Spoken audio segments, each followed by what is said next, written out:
নিজ জেলা পাবনার আরিফপুর কবরস্থানে শেষ ঠিকানা হল জাহাঙ্গীরনগর বিশ্ববিদ্যালয়ের চারুকলা বিভাগের সহকারী অধ্যাপক জান্নাতুল ফেরদৌস মৌমিতা।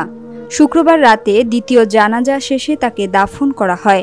স্থানীয় সূত্রে জানা যায়, রাত 8:30টার দিকে কাচারিপাড়া জামে মসজিদে জানাজা অনুষ্ঠিত হয়।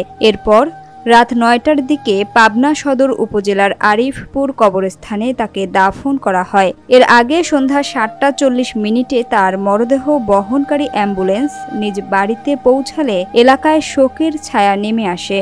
স্বজনরা কান্নায় ভেঙে পড়েন।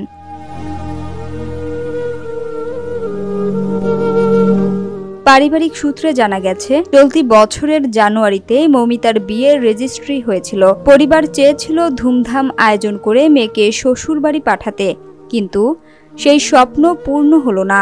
মাত্র 30 বছর বয়সেই সবাইকে কাঁদিয়ে বিদায় নিলেন তিনি। মৌমিতা ছিলেন পাবনার বিশিষ্ট সাংবাদিক ও দৈনিক ইত্তেফাকের সাবেক প্রতিনিধি এবং পাবনা প্রেস ক্লাবের সাবেক সভাপতি রুমি খন্দকার ও পাবনা কলেজের সাবেক সহকারী অধ্যাপক লুৎফুন্নাহার পলির একমাত্র সন্তান।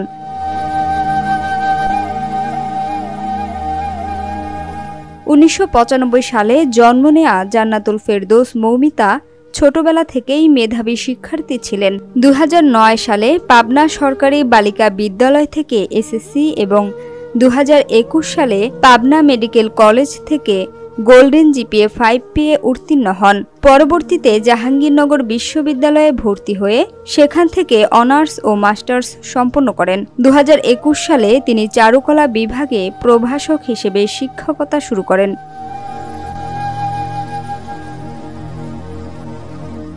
তার বাবা রুমি খন্দকার জানান, নির্বাচনের দায়িত্ব শেষে রাতে বাড়ি ফিরে সকালে আবার ভোট গণনার কক্ষে যাওয়ার কথা ছিল মৌমিতার, কিন্তু কক্ষে প্রবেশের আগেই দরজার সামনে পড়ে যায় এবং সেখানেই মৃত্যুর কোলে ঢলে পড়ে। এর আগে রাতে আমার সঙ্গে কথা হয়েছিল, নির্বাচন নিয়ে খুব খুশিও ছিল।